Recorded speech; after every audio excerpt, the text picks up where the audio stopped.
Hey guys, and welcome back to the Wild Darkness. Today I'm gonna talk about the basics of trading items in the game and the merchants that trade items with you. To start off, every single item in the game, with the exception of some key items and arrows, has a trade value. Now, when you trade with a merchant, they will buy your items at 50% of the value. This means if I want to get one iron bar from a merchant, I would need to trade them 2 iron bars. Of course, that's a stupid deal, and you usually trade stuff you don't need for stuff that you do need. There are some exceptions to this rule also. In this case, we have the metal exchange merchant in front of us. This means this merchant will buy metal items from us at face value. So if I want to get 1 iron bar from this metal exchange merchant, I would just need to give him 1 iron bar instead of the 2. And there are more than one variation to these exchange merchants. I'm going to go ahead and show it to you right now. So the first one is, of course, the metal exchange merchant who will buy metals at high prices. This next variant is the meat cuisine exchange merchant. So this guy will obviously buy meat-based food items at higher prices. Moving on, we have the cuisine exchange merchant, which will buy basically any food, cooked food, at a higher price. This last one is actually quite a special case. So this is the special ingredient merchant. You can find this special ingredient merchant by going into the Earth Spirit's cave. Now, she doesn't actually buy anything from you. She just sells rare materials. So everything you trade to her will only be at 50% of the trade value.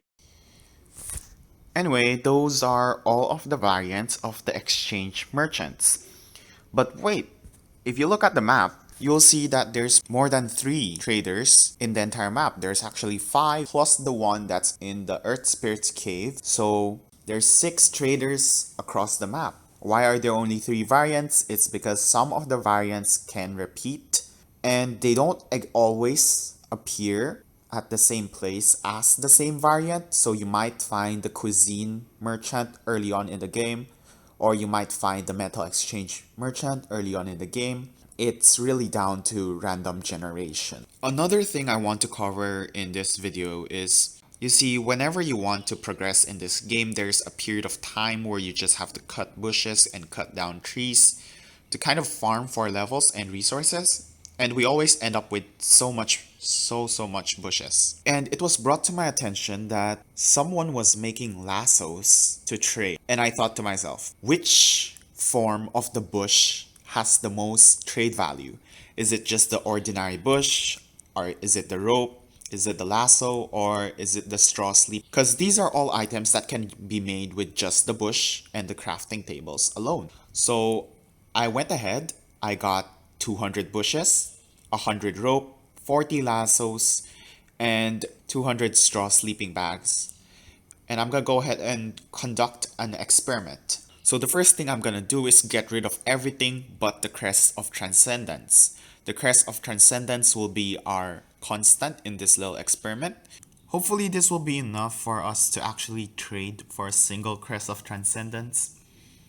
If not, I'm gonna go ahead and assume that you can't trade for a Curse of Transcendence with even 400 bushes, which in my opinion it just means that you can't trade for anything with these. Okay, I have selected all 400 bushes, and clearly we could trade for some iron ingots and whatnot, but we still can't afford the Crest of Transcendence. So I'm gonna go ahead and put bushes at the bottom of the ranking. 400 bushes, not even equal to 1 Crest of Transcendence in trade value. Let's go ahead and see how much ropes are worth. So I've got 100 ropes here. I'm assuming that maybe, just maybe, this will be enough to trade for, nope, not enough for even just the ingots. Okay, since I don't actually want to walk all the way back, I'm gonna go ahead and build some crafting stations here to help me get ropes.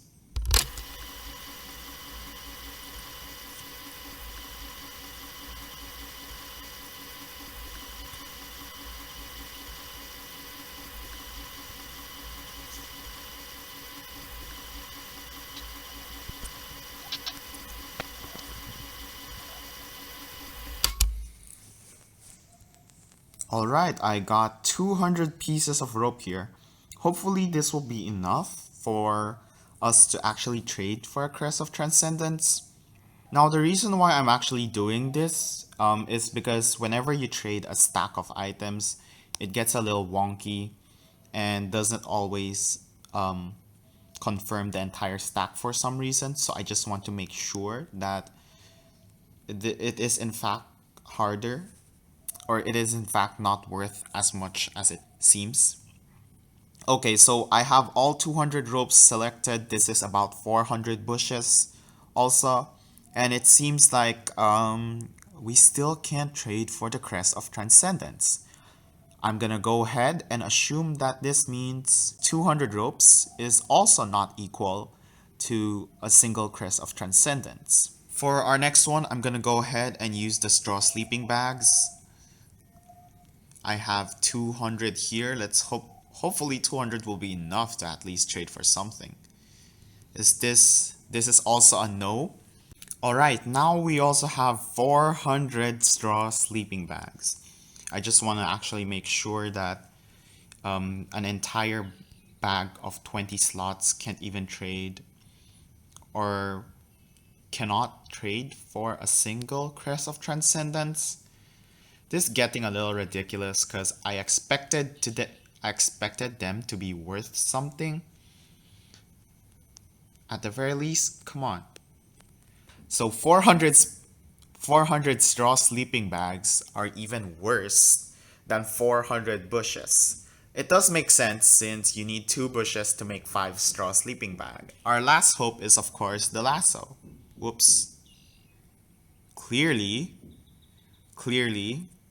those straw sleeping bags have some value because as soon as I selected these 10 lassos, oh, there we have it. 20 lassos for a Crest of Transcendence? Nope, there's still some leftover value.